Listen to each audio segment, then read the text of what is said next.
council watch meeting. We're running a little bit behind, so I thought I would just come on and keep myself company, really, because I've got Bob the singing sailor over there. He was having his harmonica out a while ago. Is that what they call it? You get arrested for that. Yeah. You get arrested for everything. Yeah. Especially with Labour. Chris, I'm just going to check nobody's Yeah, you're right. I'm talking to my audience. It's all right. What's his extras? And so yeah, we're just waiting for the people to turn up. But we've got a nice turnout today. We've got some interesting people here. We've got a candidate for reform. What's his name? Barry Frost, who had the fraudulent attack at his doorstep a couple of months back. We've got Barry here, who had his teeth kicked in by the bailiffs. Mr. Gale, if I'm not mistaken. So, hello, what the F, how are you, mate? Yeah. So yeah, we're just waiting for people to come in and settle, but we've got a nice... Hello everybody! Hello! Jeff's ignoring us. Hello! Thank you for joining us. So yeah, we're just waiting now. Here comes Mark. He's just gonna nick some hubcaps. Yeah, Are we live? yeah, you can say hello if you want. Right, good evening, ladies and gentlemen. Anybody at home? It's not the Wheel Tappers and Shunters Club. Have fun. But it's not far off.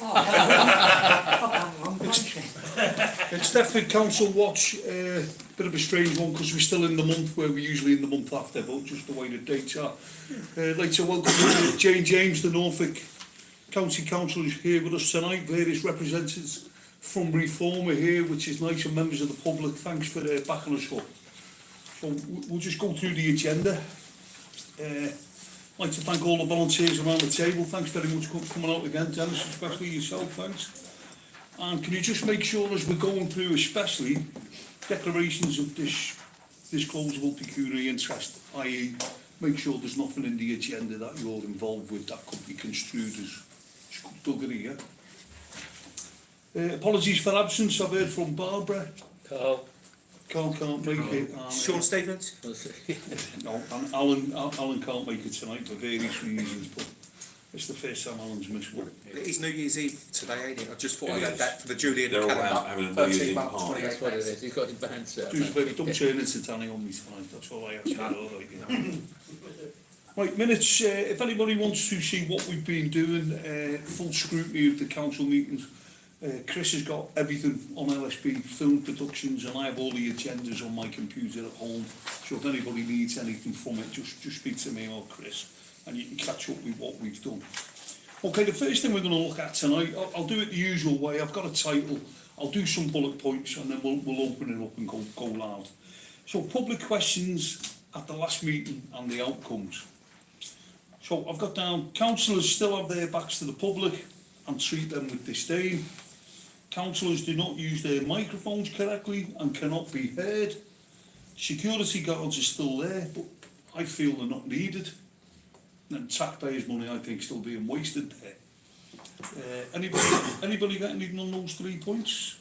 Yeah, well, I think the councillors having their backs to us, that is a select couple now. I think in the main they're being quite respectful, but there's one or two in particular, and I think we all know who they are. As far as the security guards go, I agree. There's no need for them to be there at all. I mean, the guy that was sat in the room with us, he looked pretty bored actually. So he knows he's got nothing to do for the next 2 hours. So yeah. Yeah, I think the thing is the council must know by now that, especially our group, we will be vociferous at the right time, we will be noisy and we will push our points, but at no time is there going to be anything physical or out of order. I just wish there was a bit of interaction, a bit more with the likes of us when we've met her before, and we could probably commit to saving the taxpayers' money on those. Has anybody in the audience got any points on what we've just said? I mean, all right. Dennis, you okay with that? Yeah, so far. Yeah, it would be nice though for them just to actually talk.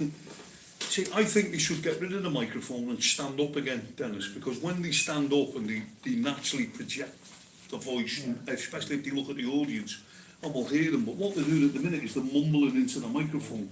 They're not close enough and they don't have it high enough, and I think that's the problem. The trouble is, since the council in their wisdom decided not to use King's House as their meeting place, they've gone into the Carnegie main hall, and the acoustics are rubbish. Yeah. I was going to say another word, though. So, I mean, it makes it harder for them, but if they stood up and projected, they could be heard properly by the public, and that would be the best. Anyway, they're supposed to stand up when they're speaking, when the public is there. That's the rules. You always did in the Carnegie, didn't you? Yeah, even I had to. Yeah. I think what's happening, I'll probably ask Jane, I think it's because they might have changed that because it's taking them away from the mic. I think Well, that maybe. might be the reason, but they're not using the microphone. Unfortunately, I haven't read standing orders lately. I need to do that again. Well, a good suggestion might be a voice coach. I've heard that somewhere before, but Well, no, might be worth- they do need to learn how to use the microphone properly. It's not that they're not using it, but they're talking and then moving away, looking at their mate. Yeah. And of course, it's going up and down with the volume and. I'm just going to ask Jane, do you know anything, have they been told to sit down specifically and not stand because of the mic? Or you like me not? I'm not aware of it, and you'll recall every time I present to the town council, I stand and use the microphone, and I can be heard. As do we. You don't use the mic. Well, I'll follow that away. I mean, I'm about to send a little email to the town clerk, so I'll put that on as a question. What else have we got? I've got another few points here. I feel there's a misuse of the 3-minute rule of the public questions because we're not being allowed or prompted to sum up quickly. I've still got down. You think in Colchester they have the bell system, don't they? Yeah, and then then you've got to wrap it up. Yeah. But at the end, then you can shortcut to your summary very Yeah. quickly, and this is what they're not doing. I've got down also the council do not want to or unable to answer the public questions. And overall the bad manners and contempt for the public from some of the councillors that we'd mentioned a minute ago. And we still have no answer on the climate crisis and misuse of £30,000 of the taxpayers' money. So I just thought you'd like to come in with that 30,000 climate and unable to answer questions. I thought you might have it. I mean, it's been going. Is it about a year now? Since they declared their climate emergency. So for a year, for those that don't know, I've been asking them for evidence to back their claim of a climate emergency, and they haven't been able to produce any. Now we, amongst us, have got the evidence to back our claim that one doesn't exist, but they failed to provide any evidence that it does. But I think what's happening now is that the council are digging themselves deeper and deeper into a hole and actually making themselves now look foolish in public, because at the last meeting, so I've once again asked them for the evidence to back their claim, and if they can't back their claim, then they need to retract their statement that there is a climate emergency. The mayor then turned around and said, "You know my stance on it." Well, it's not about a stance, it's about giving the information to back your claim, and they're not doing it. So now, I mean, it's reached a point where it's actually getting embarrassing. But I think they're so embedded now in their own Self-crapulence. yes, good way of putting it. Yeah, they're so embedded in that statement that they made a year ago now, that it's going to take a hell of a lot of them to eat humble pie and retract it. Yeah, I think it was. I mean, it was laughable, wasn't it? You just wanted a simple yes or no, didn't you? And the mayor couldn't just give you the answer that you wanted, which is telling you that you're right, really. Yeah. And we haven't got the Scooby to know what is going on. So now they need to step up to the plate and actually say, "Look, sorry." And that's all you want in life from people in general, isn't it? You know what I mean? When you've made a mistake, we haven't got it right, just own up and then just take on the tune. Yeah.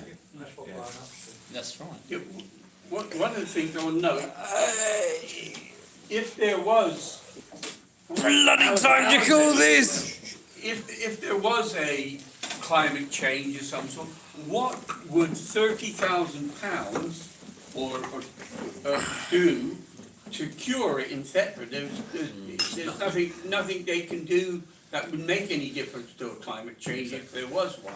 So to me, that money has been misplaced and needs to be spent on something sensible. Well, just to jump in there on that point, I think the reason we can keep the pressure on this is because they've committed to £30,000 from Thetford taxpayers. That gives you the right to keep going on and ask them for the evidence, because if they don't give you the evidence, that's misuse of £30,000. It is, Yes. and they've already they already planned to misuse that money. There was a bus stop, a 15 bus shelter right, yeah. thing, 15 wasn't grand, there? wasn't it? Yeah. You know, they were going to use some of that 30 grand to pay for a bus shelter. How is that bus shelter to do with their climate emergency? It's got a grass Well, I roof. suppose protect you from the rain, but The acid rain. yeah, that's it. Yeah. What concerns me is that we didn't really know about the bus stop. That was veiled, Yeah. for want of a better word. Now, I would say the old cat, right, we've got Jane here and me and Dennis, who were councillors before. The minute you start talking about a bus shelter, that automatically brings in county and district. Because you find out different bits of ground are owned by different people within the town, and the road is always owned by the county. So before you can commit to having a bus stop, you've got to do all your due diligence at the county level and then at the Breckland district level. You can't just say we're having a bus stop, because I believe that bus stop's fallen through, Dennis. Yes, yeah. I don't know. Yeah. But the thing is, it's not about the fact that it was a bus stop. It's about the fact that they said, right, we're going to allocate 30 grand worth of public money to a scheme that isn't real. Within a year, if you put a pot of £30,000 out of taxpayers' money there to be spent on a project, and it'll be a year, May, June time since they've done this, and I mean, when we were on the council, we would have had a project already highlighted for that money, and we would have done it. They seem to have arbitrarily, and I think it was because the National Labour Party kind of ordered them to declare climate crises and then put that pot of money in there with no idea how to spend it. And that's why it's still sitting there, and it's a total waste of people's money if it can't be utilised properly, in my opinion. I've just wrote down a little thing here. I've got 3 levels, Dennis. I've got stupidity at the bottom, skullduggery in the middle, and corruption at the top. Now, what I'm saying is, the council have got to understand there's got to be scrutiny. Now, we haven't got the scrutiny at the minute because they've merged all the committees. Yeah, The committees all are all the controlled. pots. So because, just so you all understand, because the committees are being gerrymandered with by the majority Labour council, from my point of view, it takes away scrutiny. And I think that's what we're here for. So the scrutiny, I think, corruption, that's £30,000 of our money. Stupidity, we can't do a bus stop without getting district and County. council. Depending where the road is, because Yeah. some of the roads are county controlled, But some of them are district controlled. But I think this, I think it was to do with the land that it was actually going to be placed on. Yeah, I don't think anyone knew who owned the land. But there are pieces of land that nobody owns. well, no, you missed the point. The point I'm trying to make is what we've seen through the bus stop initially is stupidity. Now, the new councillors probably don't comprehend that the different levels of council control different things. So you can understand the stupidity. My point is that the senior councillors, i.e. the main one, who's decided to stay at the town level, even though he's living a high life in London, he should have told the naive little councillors to do more due diligence on the bus stop. Does that make sense? But what I'm saying at the minute is we are seeing stupidity on the sliding scale, when I'm saying potentially, allegedly, it could quite easily go to skullduggery. So we need to keep an eye on it. Well, it is really, isn't it? We're Because the mockery seeing if they're lack of spending knowledge. You know, rather than stupidity, it's a lack of knowledge. They haven't done their homework. Okay, I'm going to change the word stupidity to naivety. Naivety, The that's. point is, the public don't want to see total naivety from the councillors. No, but the Well, fact that, the mere ignorance. fact that they're saying about the 30,000, they're going to spend some of it on the bus stop, you know, is already, you know, it's not right, is it? You know what I mean? Not what You the know what I public's mean? No, put aside that's for. right. So But that's the way I look at things. I look at, I've changed in it, all right, would be nice. The naivety, then look out for skullduggery, which will lead into corruption. But this is where we've got to look at not just the bus stop, but anything else in that vein. Does that make sense? £30,000 popped up before in 2016. Alan, have you got anything on that? I know you're coming out. What do you think? of that? Do we know if any money's been spent on looking into the bus stop? See, again, this is one of the questions, but because we only get 15 minutes, we have to... No, Or wasted, I should say. our councillor's got some information on this. So the bus stop was looked at in terms of the parish partnership scheme. So if you recall when you were on the town council, that's a scheme that Norfolk County Council do in conjunction with the parish councils, and it's match funding. So Norfolk County Council, being the sensible people, when I was asked about it, I went, so who owns the land that it's going on? They went, we're going to go check, and went back to Thetford Town Council, went, you don't own the land, Breckland don't own the land, we can't put it on there. So in terms of the grown-up in the room, we've done our due diligence. Yeah. Is it a good thing to have bus stops available for those people using buses? Absolutely, yes, I think it is, but they need to be in the right place to service those citizens. And we're not having a go with council here, but put my own councillors head on. I think that we should be saying to our county councillors, can we have the money from county? Because they run the transport chain and they run the highways. So I think that should be coming from county rather than coming from town money. And I understand exactly why you're saying that. There's that weird nuance that with bus stops and bus shelters within the parishes, and remembering whilst Thetford is a town council, it is just a very large parish council. They are responsible for the upkeep and maintenance of said bus stop, and I'm not sure anybody saw the business plan for that part either. Right, I'm not putting words in your mouth now, but would you agree with me that on this subject at the town level we've seen lots of naivety and lack of guidance by more experienced people? I would agree that more experienced councillors should be supporting those newer councillors, regardless of political hue. And I would suggest that none of us spend any money in our households without doing full research. So why would the public purse be any different to my personal one? Right, I'm only asking a question now because on my sliding scale from naivety to corrupt, I have this thing called skullduggery.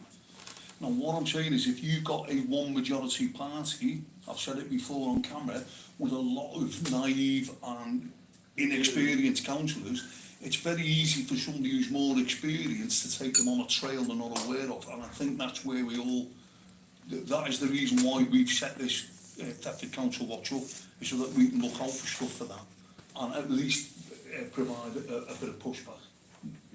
Any comments on that, Dennis? 100% with you. No, I tend to agree with you to a point. When you go onto a council, all councillors are equal, even if they're first day sitting at the table. We're all supposed to be equal, but some are with knowledge and others aren't. So a bit of guidance always helps, and it should be cross-party, definitely. But my point is, if I was the leader in the room and I had a gang of naive people on my side, and I wanted you not to know what was going on, I would lead you down a path of you not knowing. Yeah, it can can you be. manipulate them basically, that's what you're saying. Yeah, but I'm not saying We're not it saying does, that's but I happening. think it could. It is a possibility, you know. But that's what I'm saying. I think we should shine a light on these things and talk about it in front of the public, so everybody knows it. So they know, they have a bit of knowledge, yeah. Is there anything from the public? You're happy with that, yeah? Happy with that, Charlie? Yeah. Next question that I've got, this is the 20, they were talking about the £20 million grant allocated to Thetford. Now what I've got down in here, me personally, where did it come from, who controls it and what will it be spent on? And I've got, we could not hear this information due to the councillors mumbling. So I've been very busy and I feel I haven't got enough information, but I'm interested in the 20 million. Yeah, I've got well, no information at all. yeah, I don't know, the money's coming from central government. Yes. Right, so that I do know. Who is in control, who's gonna control it, and who's gonna hold the purse strings so that to see it's not wasted or not, I have no idea. I'd like to There's know. only one line that I picked up from his speech in Parliament was, it will be spent very quickly. Well, And believe it or not, that's the one line that took my 20 ears. million doesn't go very far Yeah, when we you've know got that. a town centre Yeah, you know. in such poor shape as ours, but anyway, Jane wants to say It won't go something. far with this lot, but, you know where I live. Yeah. You know, where I met you that day, and you were cutting down the bush. One of the councillors lives on the end of the house, the post office block. Yes, yeah. When I was speaking to him about that, I said, oh yeah, blah, blah, whatever. And, he said, well, I'm in control, I'm on the committee to control that, I don't know his name, Vic Peters, he don't like me. post office man. Who was it, Jane? Vic Peters Vic is the Peters, town right. council representative on that board. Oh, Jane knows more about it, yeah. So We he's just, the one- we just got to go with Jane, because Jane knows what's going on here. It's starting to sound like font of all knowledge. So Well, I am, well, don't get me wrong, it's great you're in here, because you fill in gaps. but that's what I'm here to do, Yeah. and that's the role of the councillor, is that sort of conversation piece. So that money initially, as we will probably recall, was first called Future Towns Fund, which was announced, oh crikey, a year ago with Liz and Sam Chapman-Allen. And obviously then things changed, elections happened, and Rachel from accounts decided to re-divvy the money. What we now have is neighbourhood boards, so it's no longer a town board, it's called a neighbourhood board. Reading the initial stuff through from central government, so it's still taxpayers' money, it doesn't matter which pot it comes out of, it's coming out the taxpayers' purse. But it's coming through central government. It is Breckland Council that effectively are the responsible body for holding it, as it were, in their account. However, do you recall last year the hoo-ha over Joe Pearson being elected to chair the town board? This is this, but that renamed ultimately. So we will be having a meeting soon. There are representatives on there. There's a representative on there from the town council. There's a representative on there from the district council in the shape of Sam Chapman-Allen. There is a representative on there from Norfolk County Council. Sorry, it's me. There are also people like Joe Pearson, so good local business person with a sensible head on his shoulders. Will Bridgman, again, sensible business person. If I remember rightly, we've got Julia Nix on there, DWP, so also knows Thetford and has spent a lot of time in Thetford, professionally working with people. We've got some educational representation on there as well. So there's a broad cross-section in terms of, yes, local government elected representatives, but also business people and the community. And I think there's 8 sections of where you can spend the money. The interesting piece that I heard you say about Bob, about we'll spend the money quickly. Yeah, there's a problem with that, because it's 20 million over 10 years, and it's scheduled and phased to come out in certain ways. And an element of it can be revenue expenditure, and then an element of it has to be what's termed capital expenditure. So it's not going to be a simple thing, and I think the key thing that we felt before everything got put into abeyance and is now restarting, we were really keen as a board, as a body, to come up effectively with a short list of ideas and then go out to the public and say, just sense check it. Because Breckland Council have done some of this work in terms of their future towns pieces where they did across all the market towns and had a look at things. over 20,000 people, engaged with them in consultation. So there's a good sense of some of the key issues within the town, and we all know them. It's just choosing which one, because as has already been said, 20 million don't go that far. Yeah, just on Thank you, the, Jane, thanks. we've got another problem in a way, I think, coming up, in that if this 20 million is over 10 years, Yep. and Breckland's in charge of it, what happens when Breckland's abolished? Which is coming up, they're abolishing the district councils, we're having a unitary authority. No, What's gonna happen? Let me just jump in here what Jane said. I mean, it's great to hear it's not one-dimensional, which is what I was scared of, and there's business people in on it, because the more interest, yeah. Yeah. So that's good to see. The interesting thing that it's a sift, as we say in the military. It's a time and an amount being put in. So what I would say there then is, if it's a time and amount and something happens, the money's not with us, or is the money sitting with Breckland full time?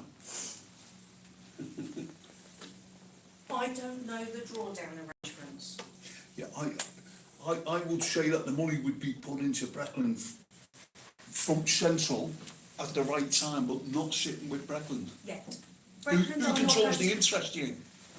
I would suggest that will stay with Rachel at accounts, because she needs all the interest she can get. Yeah. Nobody's interested. But what I'm saying there is, the minute you get a time and an amount, to me that would change my wish list, if you know what I mean. Because what I want, I need all the money. I could do that, but I can't do that. But if I carry on doing that with time and amount against me, it means what I'm doing will just fall by the. So that would affect my whole strategy on what I'm going to do. Good feed. Paraphrase, I think ultimately the risk is if we take it in the small segments that come down, we could ultimately end up with a half-assed job, and that's not what Thetford deserves. No. So it's going to be understanding the mechanism, as you say, of how that funding's coming through. Is there a way to leverage against it? Is there a way to utilise it to get other investment in? And that's where we're wading through the guidance that's now only just coming through from central government. But what I would say is the money ain't in the bank yet. But we need to make sure that this 20 million, however it's spread out over the 10 years or not, is everything's above board and doesn't get lost on the wayside of people and Well, pocket from it. I was just going to say, it's the first I've heard of it, because We never heard it yet. But 20 million, I mean, it's easy to lose 30 grand that they've already supposedly got to spend. I mean, it's worrying, I think. I would say that, just from my point of view, the great thing that's come out of this agenda item is that we know Jane's the county councillor, and she's on the board, and as long as she comes to our meetings here and gives us feedback, we'll actually know what's going on, and we'll short the mumbling of the town council. Yeah, and also we can then project it out to the public more. Yeah, to the Because, public. I mean, I'm very interested in what goes on in Thetford and everything, Thetford's at my heart. And I have a hard time finding information out sometimes and all. So to have a meeting like this, and then to have somebody who's knowledgeable about what's going on, we have a obligation to tell the rest of the public what's going on. Oh, yeah. Definitely, yeah. Is there anything else from the public on what we've just spoken about, or? Dave and Paul at the back, are you happy with everything? Well, just when I'm making an alliance with Jane, she's probably going to hate me on the next agenda. Right, so district and county councillors standing down. So I'm going to run through the generic ones first. I've had a cock up on my printer here. Still no answers on the climate crisis and the £30,000. If the public cannot vote in a new council, why should they stay in position? Who are they representing if the public has not been given the vote? Are the councillors still going to be paid taxpayers' money when they are not representing anybody? I know you brought it in as a question, Jeff. Do you want to lead on that? Well, they just, I think they just threw it out again, didn't they, really? That the fact that there's no elections. Why should they be in the positions that they're in? And they should stand down. And I don't think the mayor, you know, he said it's got nothing to do with them. Well, something like that he mumbled through. But I thought, you know, it was again, for short of arguing the toss with him, but I mean, it's just a poor answer really. It's just another excuse. The fact that basically he didn't have an answer really. You know, I just want to bring the next 3 bullet points in and then just open it up. The next, you know, should the public stop paying their council tax due to no representation? Because we're not actually going to have any representation that's being voted in. It's just the status quo. Now, and I've also, there seems to be a common thread throughout Europe and democracy in general at the minute. The present order, I'm not talking about parties now, I'm talking about the present order. The present order are doing all they can to stop any changes to the system. And I've got down there, you know, the favourite to win in the Romanian election has just been told he can't stand. We've just heard today that the favourite to win in the French election has had trumped up, everybody can see it if you watch the media, trumped up charges. She's been charged with embezzlement, from what I can see. European Union money. Yeah, European Union money, 4-year jail sentence, reduced to 2, stay at home, and because you're at home with an ankle bracelet on, you will not be able to stand for opponent. But what I'm saying is, if you study democracy, not well, especially European-wide, there seems to be, and this is where you lads will be interested in this, there seems to be people panicking about losing power, and what the people want, the people are being stifled from getting. Now, the two scenarios I've just told you about Romania and France are quite stark, where I feel like the one we've got here at the minute is a little bit more subtle. Yeah. We haven't got our election. But it's the same. You know, it's not as grand Yeah. as what's on the news at the minute. Yeah. But from our point of view, you know, what do we do? Well, what's happening in France is the same as what happened in, what was it, Myanmar? The lady was elected, then arrested by the government and put in house arrest. But she had the vote, didn't she? I can't remember her name. Or for old people, Burma. That's the one. Yeah, I mean, it's exactly the same as what they're trying to do to Le Pen, isn't it? House arrest. Yeah. And, you know, that's totally corrupt out there. See, I just like to say it was fascinating me because I was a very, I was clever and good, but I was a very naive civilian when I first came out of the military. I'd done 34 years and I got ambushed by the UKIPers and asked to stand because I'm quite good at gobbing off in the pub. And it was quite funny, when I did get voted in, the first thing I was accused when I came into Deptford Town Council, all the Labour people started calling me a racist. Oh, yeah. And it was quite funny. I mean, I've been quite, you know, I've been wrapped in cotton wool from a civic point of view. But I couldn't understand why everybody was calling me a racist when I know me. And it took me about 10 days to work out it was because I joined UKIP.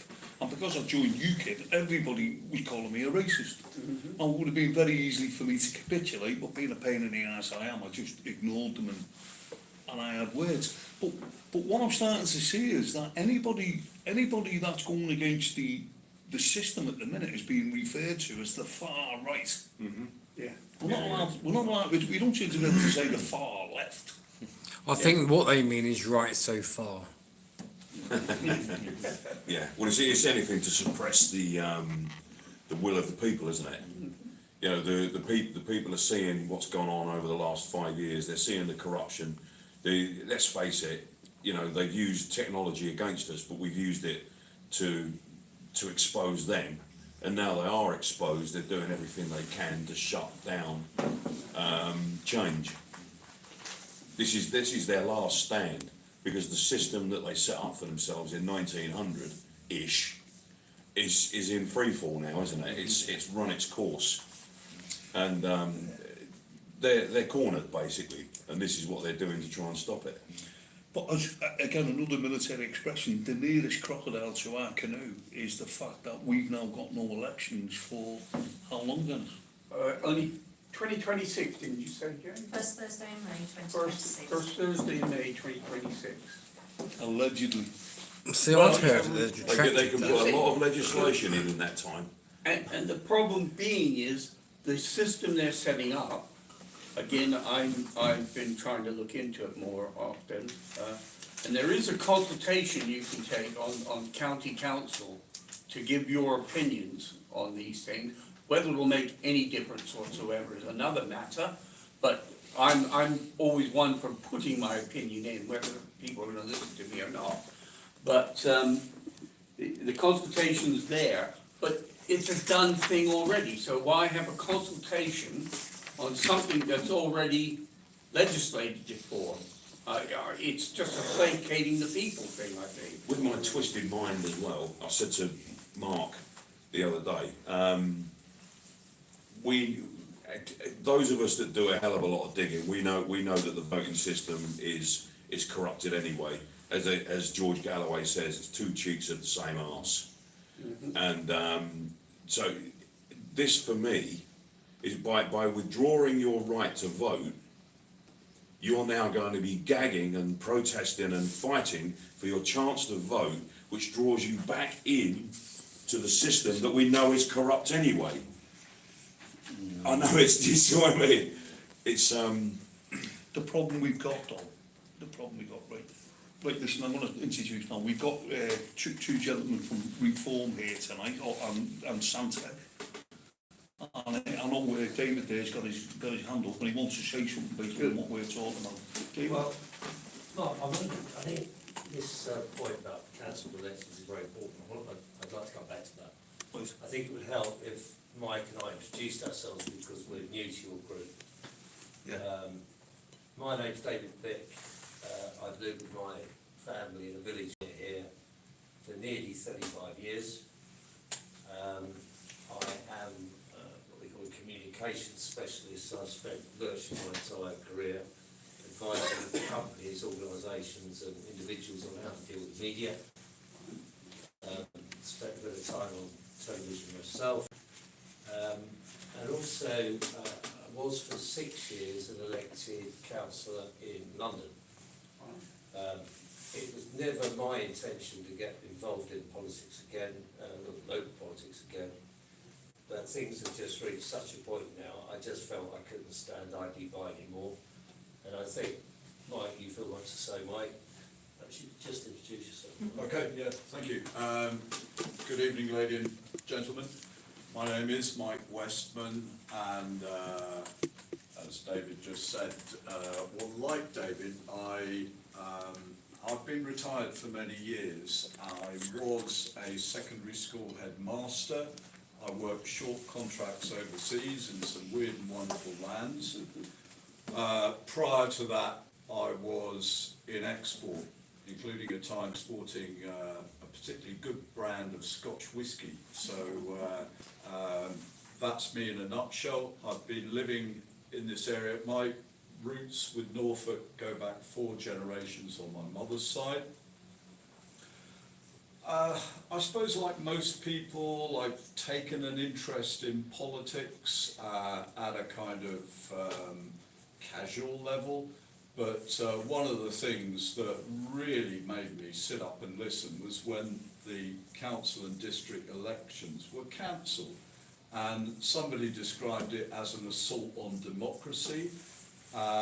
I'd been reading much more avidly what was going on with Reform, and it seemed to me that the other main parties, obviously 14 years of Conservatives, and prior to that the Labour Party, they'd sort of blobbed together as an amorphous mass, and the Lib Dems in there somewhere, with Nigel Farage and Reform representing a much fresher, sensible, common sense approach. So coming back to the point in hand, Terry Jeremy is the Labour MP for Thetford Priory, and he's also the Labour. He's the sitting. He's just resigned, hasn't he, from Thetford Priory? He's district and county councillor. Yeah. Okay. And he's MP for the whole district. Okay, thank you. So finally, at long last, he resigned. So my colleague David is standing for the county council. vacancy, and I'm standing for Thetford Priory. So the last 2 or 3 weekends we've been here in Thetford, talking to people and listening. And so I'm sorry, that's a rambling introduction, but we are all ears. I'm a bit Mutt and Jeff actually, and I left my hearing aids at home tonight, but forgive me that, I am listening as attentively as I can. So that's me, and that's how come we're sitting in this room now. Coming back to this important point about the council elections being cancelled.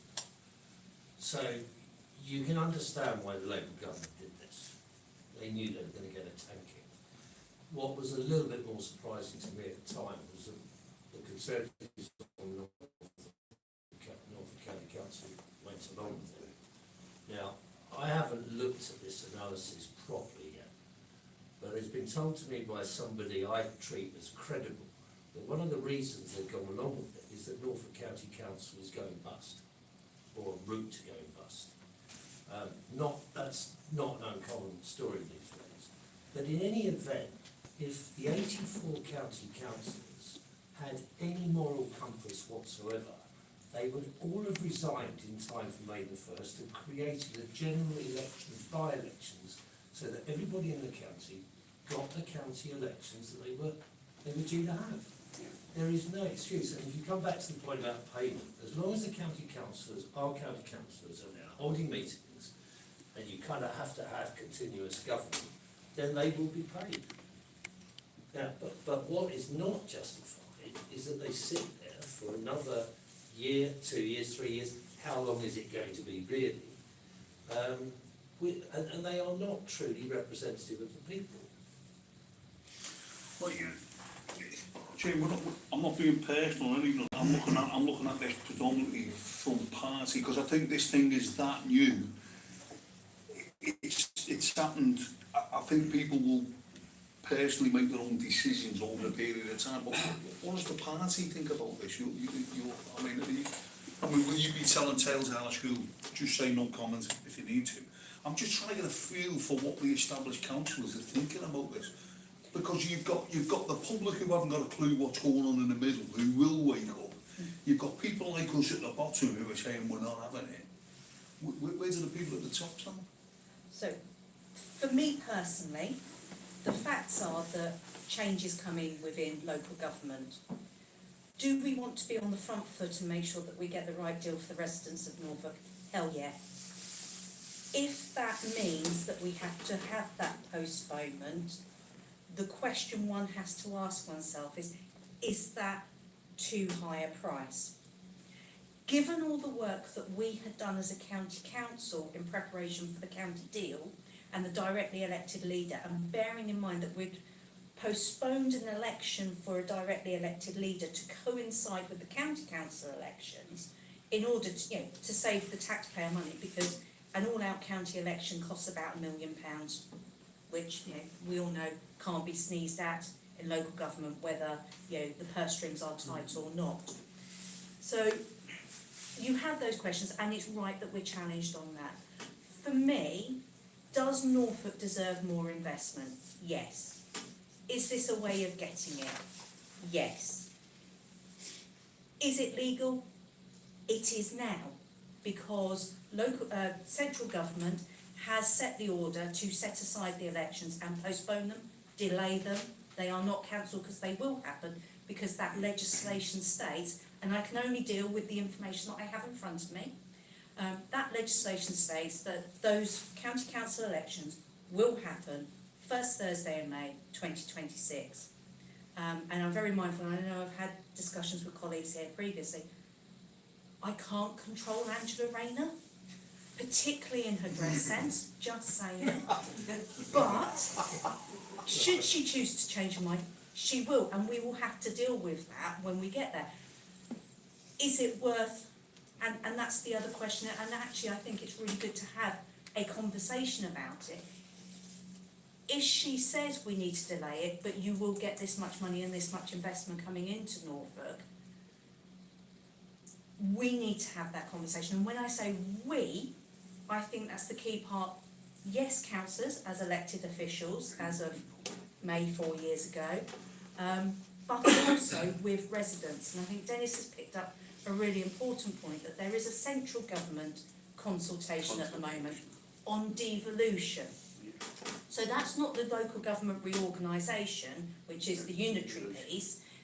That's about the Norfolk-Suffolk Mayor piece that we're talking about at the moment. And right here, right now, and don't smirk at me please, Bob, because I know you're going to, because you know what phrase I'm going to use. No decision has been formally made in that council chamber to say, yes, we're going this way. So there's been a bit of trust from central government that we will follow their line, but it's going to be rather embarrassing if they don't come out for the right goods for Norfolk and we go, that wasn't good enough. And it'll be interesting to see how, on that basis, what would then happen in terms of elections. Jane, can I just ask, if these elections, you seem very convinced that these elections are going to take place the 1st of May next year, surely for that to happen, agreement on how many unitary authorities they're going to be and how it's going to work has to be agreed well before then. So is there a deadline for this agreement to come into place? So, again, as you did Saturday, you've got devolution and local government reorganisation. Whilst they are the M6 and the M6 toll road, they are two different things on two different timelines. So the devolution piece, the election for the mayor across Norfolk-Suffolk will happen on the first Thursday in May 2026. That's what you're referring to, the mayors. And the county council elections will happen at the same time, because that is clearly stated within that piece. The other piece of local government reorganisation, and it says within the legislation that those county councillors, when elected in 26, will only serve a 3-year term. So that legislation is there. It then begs an interesting question, well, what happens on the alternative election cycle? Because as you'll be aware, whilst everybody goes every 4 years, every 2 years effectively we have an election cycle. So 2 years ago it was the district and town council elections, which is where I think the mayor didn't explain himself fully. As a town and district councillor, he's in the middle of his elected term, so he's not a county councillor. So yeah, it's that amorphous thing of the council. So are you saying these elections of next May are in effect for the old county councils, not the new unitary authority? Yes. Then that really begs the question as why we're not having the next, in the 1st of this month. If there's still going to be county councils in a year's time, why people, and you know, because I take your point about £1 million cost of an election, but I was staggered to see that Norfolk County Council's got a budget of over £2 billion. Yeah, it's quite scary. £1 million is a small price to pay. Jake, I know there's a couple of people who want to speak, but I just want to say that I'm getting mixed up. Even though the style, my comprehension is the style of leadership will change. So basically, you know, you've got a cabinet, but you'll still have your county councillors. It will just be controlled in a different way. I mean, did you think there was not going to be any county councillors or something today? No, I was thinking that this is going to go at some point to these new unitary authorities, and I didn't see any timescale for that. Well, Jane, I missed that. We're going to have the elections next year, but They will be for county councillors. yes, but we'll have a change in the leadership and how they're controlled, yes. So potentially, yes. And So I thought that was the whole reason for the stoppage. And that's the really interesting counter conversation, isn't it? Because ultimately, things could change. However, if there is agreed at the county council a change, and I'm really not good with my constitution, so apologies if I don't get this quite right, but should you change your constitution and your setup and makeup within the county council, you have to let it run for a certain period of time before you can change it back. As Dennis will recall, in terms of the Rainbow Alliance and the committee structure and the cabinet structure. So I don't know if it's playing into that element of legislation. You're all actually playing into conspirators, aren't you? And I know Yeah. I said Dennis once. When I was a Norfolk County Councillor, as James just pointed out, we managed to cobble together a mismatch of parties from the Liberal Democrats to UKIP, including Labour Party and everybody in between. And we changed the system from a cabinet system, which everybody loves who loves power. Yes. They keep it in a small group of people's hands, and the rest of the county councillors are, in my opinion, basically cannon fodder. So that's it. We changed it to a committee system, which gives much broader powers to More scrutiny. individual councillors. More scrutiny. Yeah, and more scrutiny and everything. As soon as the Conservatives regained their majority, they swapped it back to a cabinet system as quickly as they can. But there was a time period where they had to. I don't want you blaming Jane for that, though. No. There was a time period where they had to keep the committee system until the constitution was changed and everything was put back in. Now, as I say, this deal with having an elected mayor, the idea is to concentrate more powers in the hands of the elected mayor, and to generate more money and to give more money to the thing. Now, at the time I was a county councillor, they wanted to do the same things they're doing now. They were out, they tried to get us to go for the elected mayor and everything system, and we refused it. We actually turned it down and told them to go away, and we continued where we wanted. So it can be done, but whether with the councillors we've got now, they seem to be in favour of changing to a mayorship. And there's too much power in the hands of one man with the mayor. Anyway. Will it Now- become like London? Yeah. So Hopefully not. it's quite That's funny funny, that isn't it? it's quite funny that two of you have hit on exactly the thing that I was going to bring up. So you were saying about how things changed, and then they changed it back. Yeah, as soon as they could. And Yourself, you said, oh, things could change, things could change, things could change. Is it legal? It is now. They're pretty big points in my opinion, because it's the difference between what's lawful and what's legal. Now, those of us that are conspiratorial go down both avenues. Now, legislation, as you rightly say, can be changed in a heartbeat, and it can be changed by the people that's in power for their own benefit. So they can run this for as long as they want, as long as it's in legislation. Now, this is why I'm an anarchist, not in terms of axes and what have you, but without rule, right? Because while you've got people in positions of power, you can change that legislation, and as long as the people believe in it, that will go ahead. So what people have got to start looking at is what is legal and what's lawful. And the way I see this going is this is they tried this back in the 90s with Blair, right, the regionalisation thing, and it failed. This for me is where they're now thinking, right, we need to do this softly. We're going to do this. We're going to expand it, and then you end up in your regionalisation thing. But there's a lot that goes with that. There's a lot that goes with regionalisation. I was talking to a very eminent journalist, and he showed me all the documents from the time, and basically he told this mayor, we've given you exceptional power, use them. And what he did to the people in this town was horrific. It was really bad. That's why I voted against it. Now, the thing is, what goes with the regionalisation thing is connected to the climate hoax that they're bringing out, where you won't be able to travel. Your digital passports won't work across borders. Your digital money won't work across border. So you won't be able to travel from here down to Devon for your holiday because of the regionalisation and the sort of invisible walls that brings.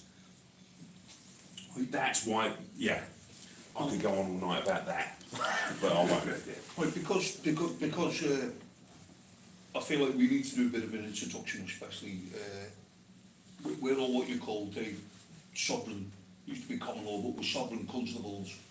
We've done a lot of study, and we're really aware of things that you're not yet. So we're going to say some strange things, but what I would say to you is we're not just making it up. Now, what Bob's talking about, I'm going to go to the crocodile at the canoe here, based on what a few people have said. Now, we had Agenda 21, which got changed to Agenda 30 for various reasons with what was going on in the States. But those people who were aware of Agenda 21 years before it, they were fighting against the elected mayors.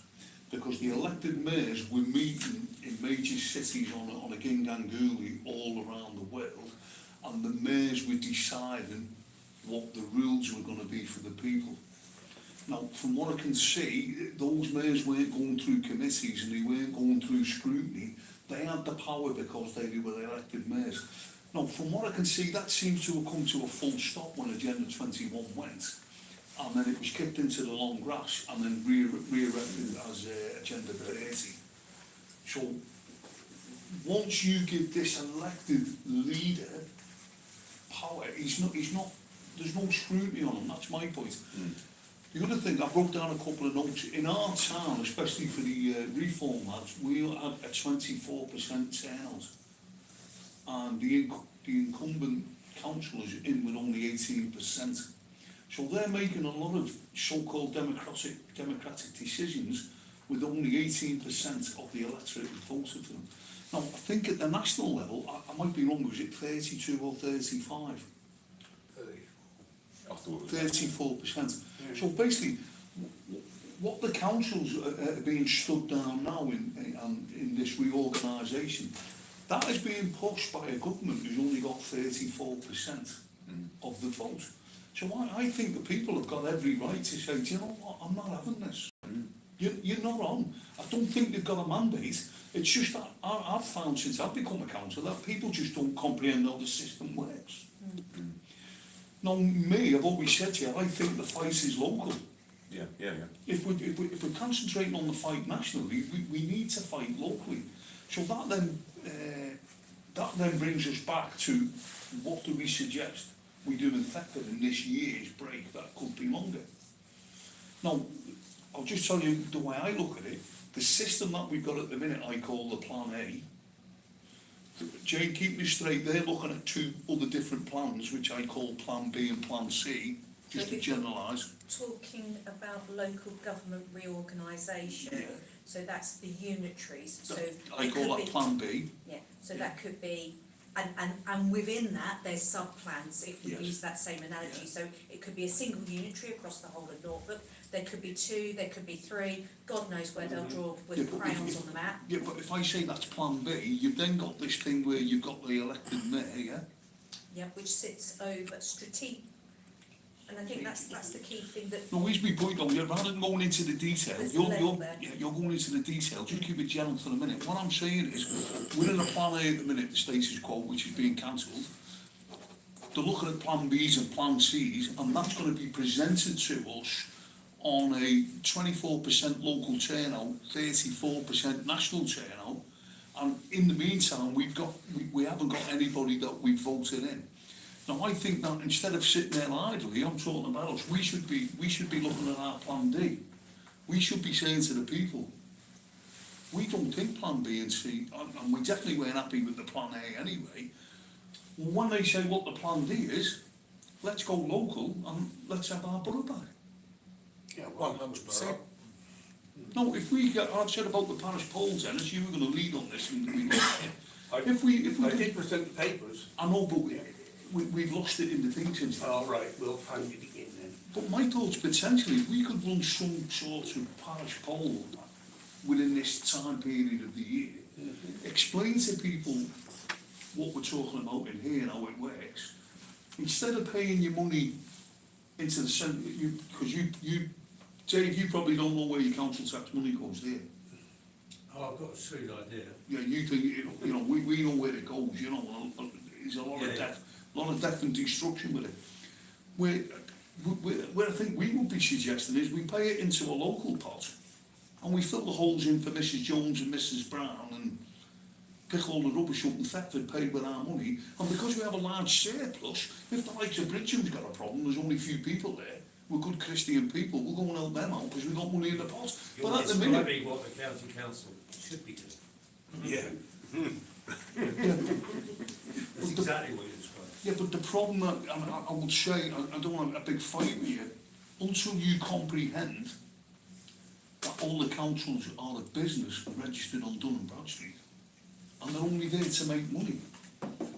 That then takes me back to a question for you, Jane, because there's council like Birmingham Council, who's doing it, they're all going bankrupt, and the reason why they're getting bailed out, from what I can see, is the people who run the government. It's not the government. The people who run the government don't want people to know that it's a private business, and they've all got shares in Atlantic banks and war firms. Where is county? Do you see the books, or are they hiding something from you? Yeah, and actually those books are available for everybody to look at, and we've just done the budget setting, which has meant that there is more money than ever going into things like, you know, children's social care, adult social care, you know, our library service, which, you know, is good for our residents and provides a lot of services. It's not just books that go out there. We're putting more money than ever into that, but the demand is increasing as well. And I think, crumbs, you bring up a really, really important point, which is the, you know, what do we want from our public services? We don't want private groups running them. And, you know, how do we deliver those services is the key piece. You know, what is important to us is looking after, you know, our adult social care side of things, which we spend £1 million a day on. Is that a priority? I think most people in this room will go yes. You then start looking at the how do we do it, and I think that's the key part. Is the how do we deliver those services? But the problem we've got, Jane, all the money that we're giving in, It's not going to the council, All the money. is it? Well, You're funded from the government, aren't you? Not completely. So, in terms of, I know we've had this conversation previously. So, in terms of the council tax that comes in, and obviously Norfolk set theirs, and then they also had the adult social care precept element as well. Breckland set theirs, the town council sets theirs, and then the police. Obviously, ARP, Anglian Revenue Partnerships, collect that because the district councils have all gone in together because they are the collection authority on that, and then we get the money from ARP. According to my accounts, we get all of the money that is collected that we ask for and that we budget for in terms of tax base and correlating that to what people should be paying us. You get the money you ask for, do you get all the money that is given? We don't get all of the money that is given because it's separated between those different bodies. So, town council, district council, police and crime commissioner, and the county council. So all of those get a slice of that pie that is collected under the basis of council tax. We get all of the money that we say that we need in terms of that precept for the county council. We get that. Yeah, So, which is why I say you get funded. You get an allocation. So we get what we say we're setting as our aspect of the council tax. So if instead of getting the one piece of paper, you would ultimately get 5 pieces of paper instead, but we would get that piece. We also then get settlement from central government, and unfortunately this year they got rid of the rural services grant because we know it costs more to deliver services in a rural area just because of distances and that kind of thing, and it's been sucked into the metropolitan areas, which is not fair and is not right just because they have greater population density. And mayors. but it keeps coming back to it. So, Go on, you go. no, because I was going to say, but each of those bodies that you just mentioned are all private businesses on Dun and Bradstreet. I just pulled up Norfolk's. Yeah, no, I know. There, so all of these are private businesses. Every single police station, every Anglian Revenue Partnership, and all that. There's got to be a correlation between who's on Breckland Council and who's sitting on the board of Anglian Revenue's Partnership. there's got to be something there that's not quite right. Is it really? Yeah, and but under the whole umbrella, you've got the United Kingdom Corporation Limited that went bankrupt in '99. Am I right in saying? Yeah, so we're living in a banana republic at the moment anyway. The money is going to central government, who are taking a massive chunk of it, and as far as I can see, are laundering it. And you guys get the crumbs that are left. And that's why everything's going to shit. It's that's a deep one. I mean, you know, it's like we could go down the route of the council tax. As far as I'm aware, our money doesn't go to fund the stuff that goes on in the county. The money is borrowed from the banks, and our taxes go to pay the interest. We have a level of borrowing, and I will be absolutely honest, because any member of the public can see that on the balance sheets and, you know, the accounts that are published from the county council. But in terms of, if we ask, in really basic terms, if we were to ask Anglia Revenues Partnership to collect £10 off of each resident in Norfolk as our precept, Norfolk County Council receives £10 for every resident on that precept. So we do get what we set our budget for, just the fact of the matter is demand is outstripping what we can do with it. And I think there's an interesting case about what we can do for ourselves. Could I just, sorry, Mr Chairman, could I just put to you, did I read correctly that the borrowing for Norfolk County Council is £300 million? Sorry, the debt. I can't remember the exact correct? number. It is considerable. It is. Yeah. And then, I mean, you have schemes, matter of public record, the safety valve agreement, local first inclusion, which is to fund SEND, so special educational needs. We do, But ultimately, that is something that should be funded by central government, because education is their responsibility, not ours. Yet that debt sits on the county council's balance sheet.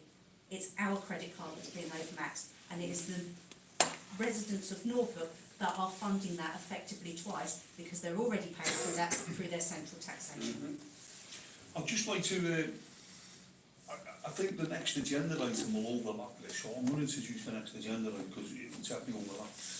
But two observations. First observation was when I sat on the district council with Dennis, and the four UKIPers with the official opposition to the Conservatives. And we were quite clueless really, because 4 people can't go against 36.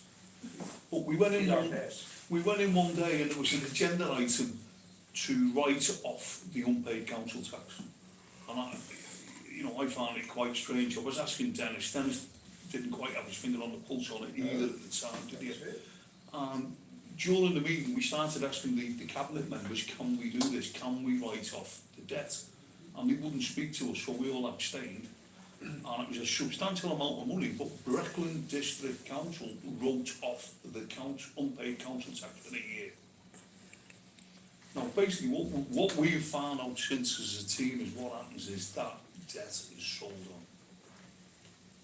Now, the other thing, I was with somebody in Norfolk County Court this week who's been attacked by the council for bankruptcy on non-payment, and I'm scrutinising that at the minute.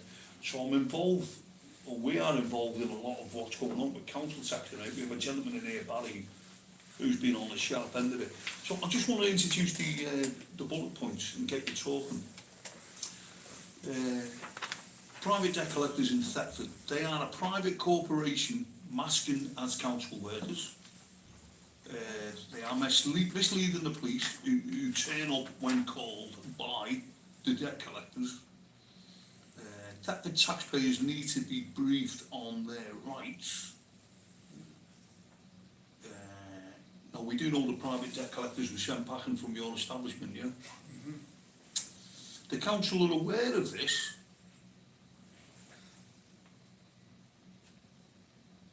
But when we spoke to them last week, they didn't really come back on us, did they? No. You know, we've made the council aware, and they've asked me to send them some emails on this point. But the main thing is we explained to the police all the incident, Paddy, is that the private debt collector came to demand money with menaces. It's fraudulent. Say again? It's fraudulent. He wasn't even on the list. Yeah, I know, we're told, that's what we call drunk all day. Yeah. Now, basically, what I explained to the police at the time is that he worked for Bristol and Shooter, who were a private firm, and the debt has been sold, and it was quite strange, because the ARP was still after, do you want to take that up? Yeah. I mean, so basically, you know, there's people in, and it's not just Barry, there's a lot of people in the town who, because of inflation and so on, they're getting to the point now that they feed their kids or pay their council tax. And what's beginning to happen is you've got debt collectors banging up on the door and saying, give us your money. So what we found out is that the council want the money, and when they're not successful in payment, they are then saying to Anglian Revenue's partnership, right, you go after the money, and when they can't get the money, they're handing it over to a private debt collector. Which me and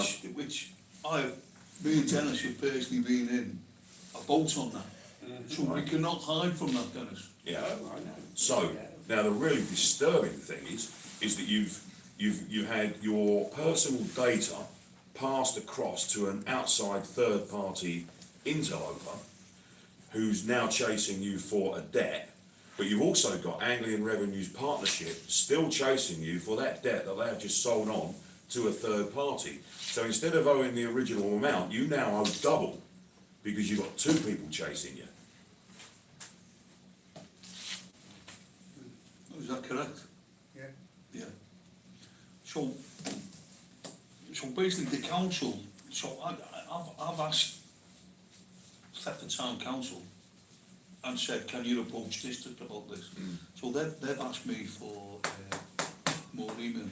Yeah, well, I've put a freedom of information in to Norfolk County Council, and they've got back to me to say, yes, it's been acknowledged. Well, I want to know how many Brecon District councillors are also on the board of Anglian Revenue's partnership.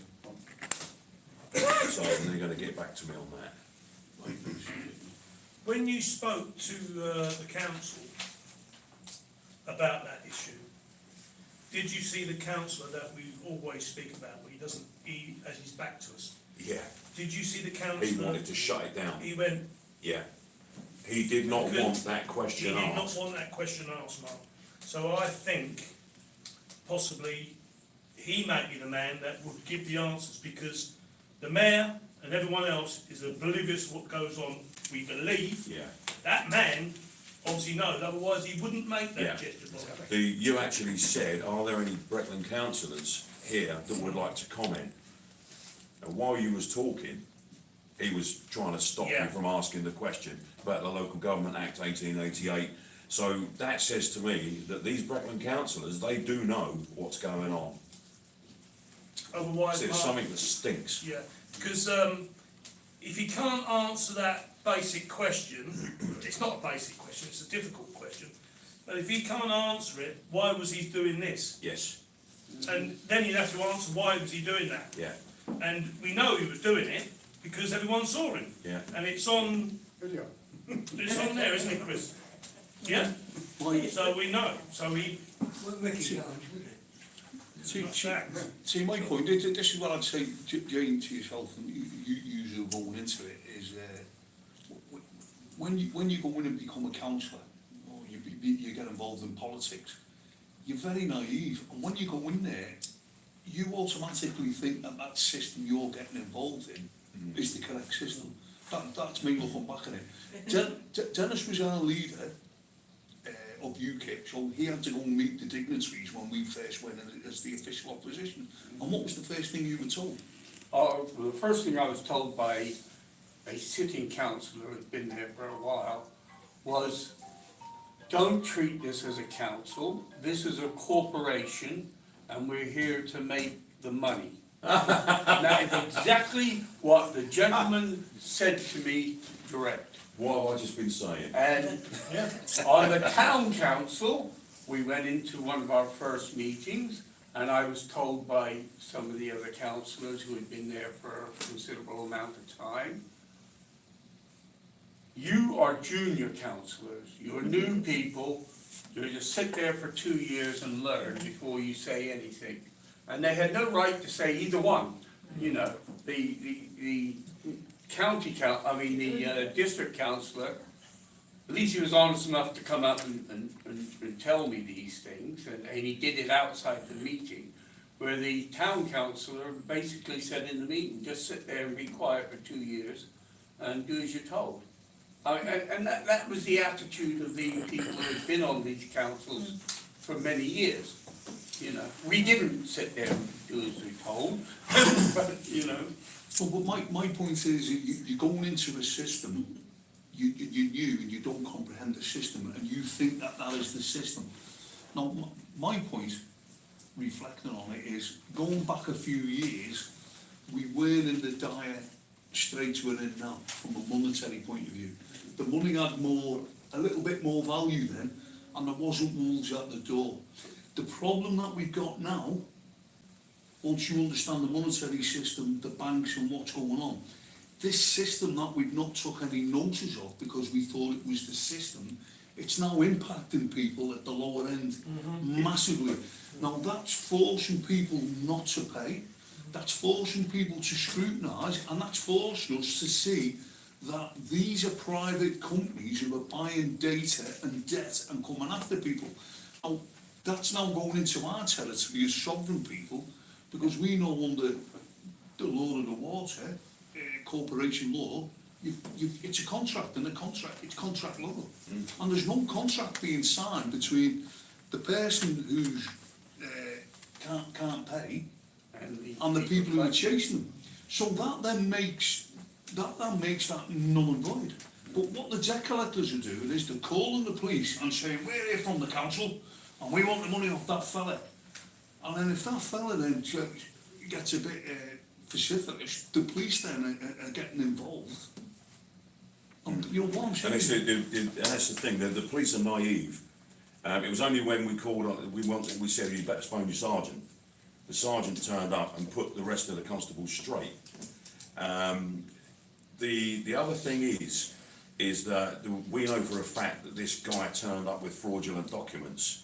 Nothing was signed, there was no judge's name, there was no embossed stamps, there was no documentation, which is why he wouldn't show us the documents, because he knew that he was carrying fraudulent documents. Okay, now the thing is that the way it's set up is these people know that the police, just your general Bobby on the street, is naive. But it also goes back to the courts, because all lawful courts were dissolved in 2008. They all became administrative offices. So you'll know that's a good thing that's come out in America this week. That the one of the high up lawyers or whoever he was has turned around and said that's the end of the administrative court in the US. We're going back to lawful courts where you'll sit with a jury. We're at that stage now in Britain where our administrative courts are in freefall and collapse. But for now, it's people like Barry that are getting the Flag. Yeah. And we can't let it happen. We cannot let it happen. People have got to realise the difference between, everything needs a signature. Absolutely everything needs a signature. That day, Yeah. I'd have got knocked up. Yes, absolutely. Absolutely. If we hadn't turned up and put the bailiff straight and put the police straight. Because that copper, Yeah. he didn't have a clue, he was on their side. Yeah. He wasn't on their side. Yeah. No, He was waiting to hit Mark, I think. But what we're trying to say to you is it's the fear and it's the ignorance of people not knowing. But it doesn't. We've still got a problem though. As people don't pay anything, you will run into a roadblock of you know. So we need strategies for, you know, in effect, what can you pay? I mean, I know that you tried to get in touch with the council to pay something, didn't you? And they wouldn't have it. And because what they've done is they told the debt on. And then my You wife see what I'm tried to saying sort it there, out with them, gentlemen? and Once they wanted the full that whack. debt's sold on, he phones up the council to say, look, I'm in dire straits, come, and they're not interested because the debt's sold on. The next minute he gets some big bully at his door. And he was a bully. Yeah, and you haven't got a contract with that guy. No. There's no contract with that guy. And this is where we're trying, it's crackers because we're explaining to people that you don't have to pay this debt collector. And then people are saying, well, what about the money? But the problem is the council sold the debt up. So it still comes back, what are the council doing? Can I just ask Jamie? They shouldn't have Barry's Could I- data without his permission. Sorry, say again, David. They shouldn't have Barry's data without his permission. No, No. no.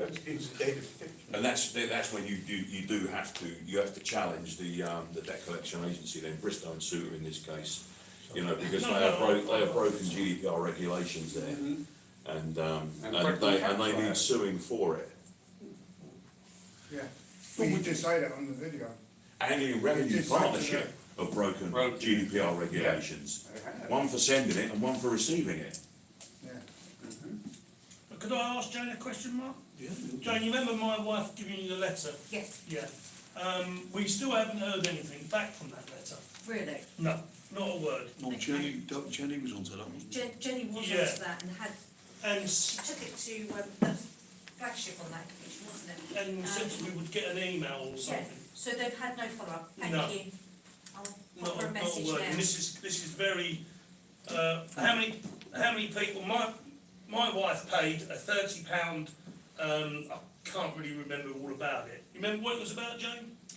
It was, it was good, it was good, it was a blinder, wasn't it? It was rubbish. It was £7 a year for ground rate water and electric on a piece of land outside her property.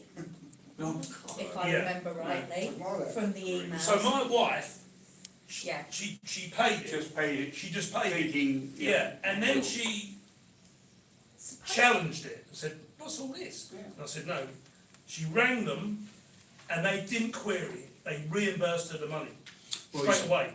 I think Policy and legal. They just reimbursed her. But when we spoke to Jane and sent it to Brecon, no one's ever heard of this letter.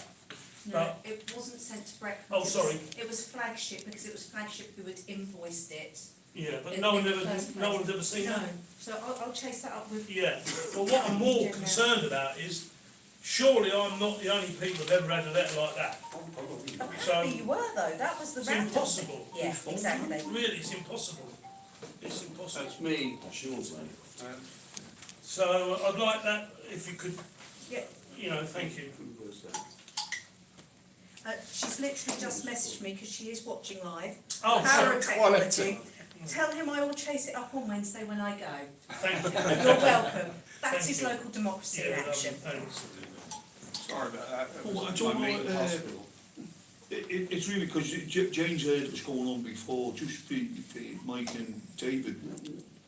Have you got any, you don't have to comment or commit, but what are you thinking about what we've just hit you with there? Have you heard this before?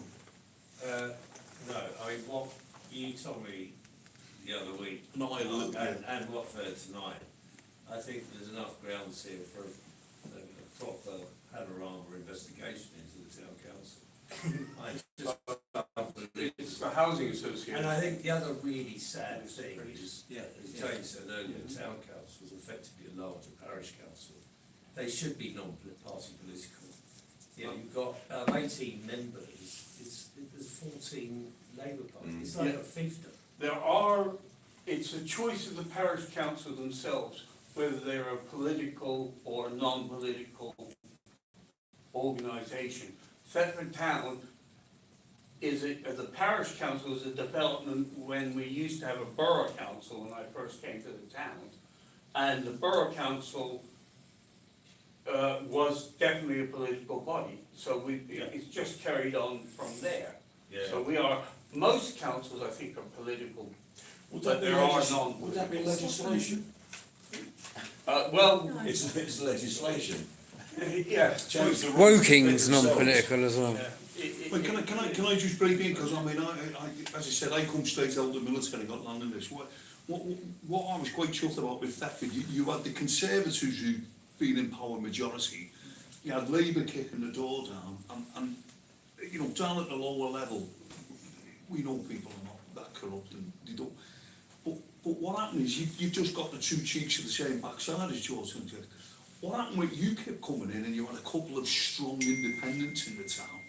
I thought we had a really good town council because We did for a while. it couldn't be stitched up because there was too much dissent and scrutiny because there was a lot of different people, and everybody had to work it out and come to you know, a nice solution. Yeah, it's like when I got elected for my deputy mayorship, it was UKIP and Labour who voted in, and Terry Jeremy got the mayorship that year because we worked together against the Conservatives in this case. But the Conservatives didn't oppose us that much, it just worked out. What we did is we introduced the mayor as a non-political position. Yeah, and it we is shared it around. non-political, definitely. The problem that you've got now is the council has become political on a 24% turnout and put a one party. Now, what you've already explained to us, Dennis, is that he's collapsed all the Into one committees pot, yeah. and all the money's in one pot. So because we've got a one party system in the town, there's no scrutiny there because the money's all gone into one place. And that, you know, I call an MP, he's like Doctor Who, he has a good screwdriver and it's a long one. And he controls everything with his long screwdriver, and he's got his little fiefdom here on his 24%. Now, Thetford hasn't got any power, you see, Dave. It's, as I say, it's only baskets and toilets. But the thing is, it's power for certain people. It's not healthy, and it's still money being spent without proper scrutiny. So all the way round, what I looked at briefly looks wrong to me from almost every angle. But, you know, people do vote who they vote for.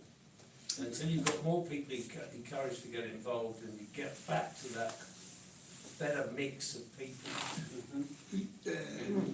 The problem is we got nobody standing in the town, have we? See, the great thing is Jane comes in and speaks as a County. county. You see, it's quite funny, there's nobody standing in the town. No. There's, No, but yeah. But am I right in thinking those elections aren't due for another couple of years now anyway? 2 years to On the count. side. no, Yeah. because you standing in May. Yeah, but that's for county council by-election and Mike's for district Terry council. seat. Town council elections, from what's been said, happen with the general district council elections, which are not due for another couple of years. But what my point is, how dare I suggest something, and I always push the boundaries, it's just the way I am. If you're in Thetford Town Council as a Breckland councillor, and a member of the public asks a question and we're not answered and we're shut down, as a Breckland councillor, you can say, I'll take that on. Yeah.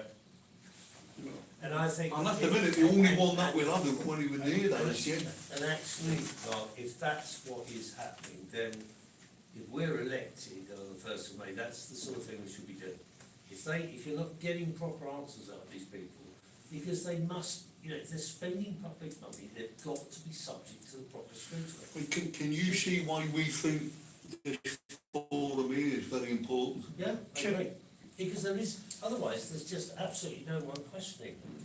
Yeah, I mean, as a county councillor, if you've been elected as a county councillor, then you can go to the library and have a surgery in the library for free. Jane does it. I did it when I was a county councillor, I not only had a surgery for myself, I invited all the district and town councillors to come in and have a surgery in the library with me, because it was a way of trying to get down to the people. And did they take it up? You said you invited them. Oh, a lot, not all, but there was I had other councillors with me some of the weeks and everything, and I did get members of the public coming. It can be very lonely sometimes, can't it? Yeah, I'm on cups of tea for one sometimes, but other times. Yeah. Yeah, And the library there's a queue out supplies the door. key. Then it should be very busy at the moment because the local Labour MP, you try and find when he has a surgery. He's hunting. I was barred from the local Labour MP's surgery. First one he had in Thetford, I went up to talk to him about dentistry. Right, Dennis, just tell them why, because we're on camera, just tell them why you were bad. I was not, well, I was barred because I was talking to you people, basically. But the point being is, Guilty by association. he said that I was a physical threat to him. Now, I'm 74, I'll be 75 in June. He's a fairly young person, he's bigger than I might be slightly taller, but he's bigger than I. And how I could hardly bloody walk without being a physical threat to anybody. And that's exactly what he said. I was a physical threat and barred from his first surgery. Since then, his office has phoned me up and said, oh, you're allowed to see Terry now, if you want, but you have to make an appointment. And most of Terry's appointments are on electrical devices and stuff. Dennis, can I just jump in and wrap it up? Again, the thing from my thing is, so Jane comes into our company now and she listens to some lunacy out of us, doesn't she? But, you know, you have to take the whip. And the problem with me is once you're in that party whip system, We never had it. yeah, we didn't have it. But the thing is, I know that when Jane comes into our company and she listens and she doesn't always agree with everything, if there's some funny business going on at the county level, she'll go, do you know what, that's what the council what we're talking about. And then it puts her in a position then, devil and angel, if you know what I mean. But you wouldn't have the devil and the angel if you hadn't been listening to an alternative point of view. You just have your party system. But what I'm saying to you lads, you know, because you're the new boys on the block, you know, like the old UKIP, we could dissent. Yeah, we didn't have a whip. It's going to be very difficult to whip two of us. Yeah. No, but what I mean is, head office weren't coming down and saying, we've seen what you said, we don't want any more of that, you know, where potentially Jane could be in that situation. But you see, but once you start to comprehend that we've got top-down control, and the only way out of this is pushing back up from the bottom. And I think the big piece of this is about making people accountable for what they're doing. I mean, what Dennis just described with the behaviour of that guy, it's all about they don't want scrutiny, they don't want questions, they don't want to have to tell you what they're up to and why, and how they've spent that money. And if they're in the public service, then they've got to be prepared to answer those questions. Open. Well, there's an overlap into the next and last item is the council wardens. The council voted to retain, and they mumbled again, I think they voted to retain the 2 wardens within the town. These are shared with the other towns, and I think the funding is pooled. You probably know, Jane. I didn't make the last meeting, but I did scan through the papers. Isn't this actually the 2 town centre wardens that are funded through Brent? My understanding was that they were only in Thetford, and No, there was they said they were being used in Swaffham and other places as well, and they come under the commissioner. yes, because the original funding for them was applied for by Breckland to actually the Home Office, and then it got disseminated. Bloody local government, just streamline things, just put things through one manner, because that would be far easier. It got put through the Police and Crime Commissioner and then into that. I didn't fully read it all, and I apologise. No, I'm the same because I couldn't hear them, but I think we are providing some funding, or there's match I funding. think it's about £10,000 that we've been, that Thetford Town, I'm not going to say we, Thetford Town Council have been asked to give towards the costs of them, because there's 2 of them, isn't there? Now, there was a vote for that, and they carried the vote, and because we couldn't hear and we couldn't ask questions, and I haven't seen the minutes, still struggling on that. But my point is, which is the important 2 things here, Bob and the lads, is what the council don't realise is that the wardens have no lawful, they potentially have a legal if the public agree with them. I'm going to find you £5,000 for throwing that cigarette there, do you understand? Can they give up the what I'm trying to say is we're potentially spending money here on people who haven't got any power. On a personal front, I haven't actually seen them do anything other than brimble round the town, just chatting amongst themselves. Okay, what they can do is they can be the eyes and ears for the police. You know, The police should be the I don't know the answer to this part, though. Is this business of council wardens just trying to do policing on the cheap? Yeah. Yeah. Well, see, the thing is, it goes back to what we've been talking about, you see, because they're all corporations, they're running out of money, and they're trying to do things on the cheap. Am I right in saying they're connected to MP Jeremy? Somehow. I'm not sure, I don't know. Yes. They are, aren't they? They're related. One is. Yeah? Well, that's why they didn't say much to me. No, but only to be fair, you can't, do you know what I mean? Yeah. You apply for Let's the call job. it coincidence. Yeah, you apply for the job. But but what I want to be aware, we understand about Barry, if one of these wardens stops you, they've got no power. They can't ask for your name. I know, but, you know, they stop Mrs Jones in the street, you know, a bit of sausage roll falls off the baby's pram on the floor, and the wardens come after you for a fine because you've littered and you don't even know you've littered. They've just got no power whatsoever. But yet again, we've got our councils bringing in people with assumed authority. With assumed authority that doesn't exist. But it all adds to the fear, you see. You know, we're not asking for lawlessness, we're just asking for everybody to know what's going on. I am. You know what I mean. But that was me. Has anybody got any points on the council wardens? Alan, anything? What, do we know what pot they're coming out of? No. In the They're coming council? out of reserves, I've got the paper in front of me. They're coming out You know of the the- general reserves. Yeah, you know, that big pot that's. Yeah, you the know, only one watermelons we've and- got. How much is in the reserve pot? Not every money, though. So it would be, I take it would be interesting at the next meeting then, Still if we, important. 800,000, why is 800,000 sitting there? No, it's 1 point, well, it was 1 point something. Really? Wow. Because that would have made up most of the investments as Yeah, well. the investment, 800,000 yeah. from GW Well, they have. Stanford. Sorry, once a bookkeeper or a waste bookkeeper remember the numbers. Wow. Yes, Yeah, it's about and the you are number. correct, Mark, in the assertion that these funds will enable the continuation and possible expansion of the Safer Street Wardens initiative across Thetford and additional market towns in the district, so you're correct in that. yeah, because we had that when we were in, you will only get them on certain days, we'll move them around, it's a general. So for each parish council pays them 10,000, Yeah. six of the Market towns, well, five major ones, that's an awful lot of money, they're getting paid some good wages somewhere. Yeah. Do they not To get? do what?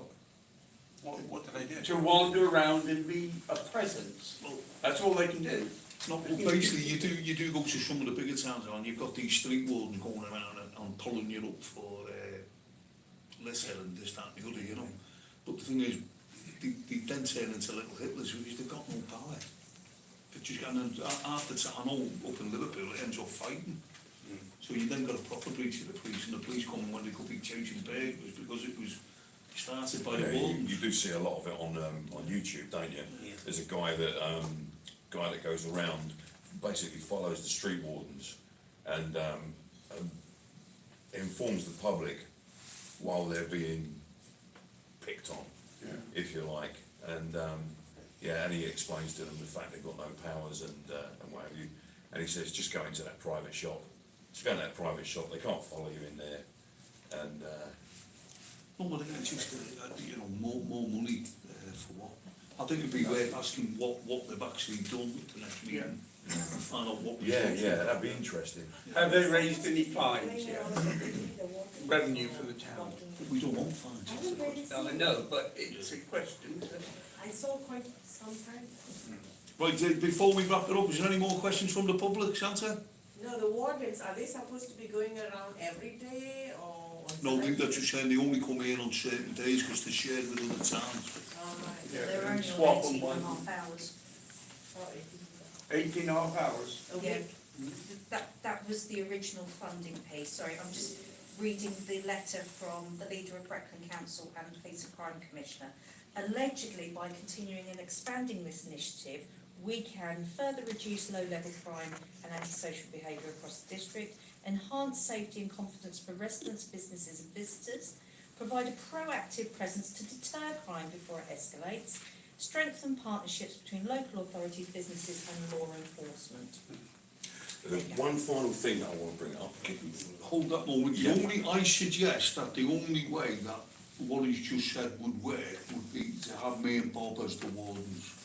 we walk around the town speaking to people.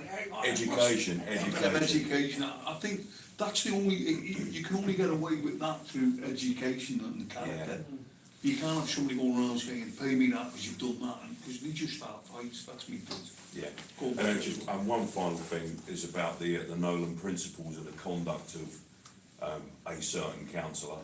The name will remain hidden, but needless to say, this particular council turned into the soppy, weak individual that I always thought he was. And I mentioned during the council meeting, didn't I saw you give me the middle finger. That wasn't in the meeting, that was out on the road.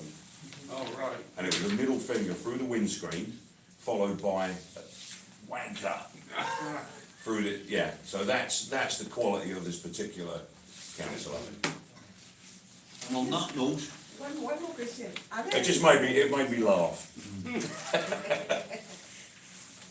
Are there any grooming gangs in this town? No. That's Next week. I think the only grooming gang at the minute is the wife doing my hair. But What about when we'd be onto it straight away. engineer radar trying to spread them all through the countryside, so they will be coming, won't they? Now that was something that come out this week, wasn't it? About the massive building projects going on, and how they're going to be able to empty the hotels and put them in proper homes. Mm-hmm. Yeah. Well, we can do that for our residents and our veterans first, thank you. That's what we should Yeah. be doing. So there's a bit of your skullduggery going on. But if they do it, who is going to protest? Something I brought up, I quite sneakily got a question in before me question at the last council meeting, if you have a look. All right. And I was going to speak about all the strange people walking around town Oh, at the yes, minute who've arrived from Romania and Africa. And I keep asking if they're on holiday, and they keep telling me they're not on holiday. So potentially, if it gets as bad here as some of the other places, we may need a militia. So I did bring that out with the council, so I would say more on that later. Because I think I saw two postings, or one posting on Bedford Forum. This the other one that's someone warning, be careful of your children, because there were two incidents. Someone trying to grab a child. A lady, wasn't it? Yeah. Two incidents.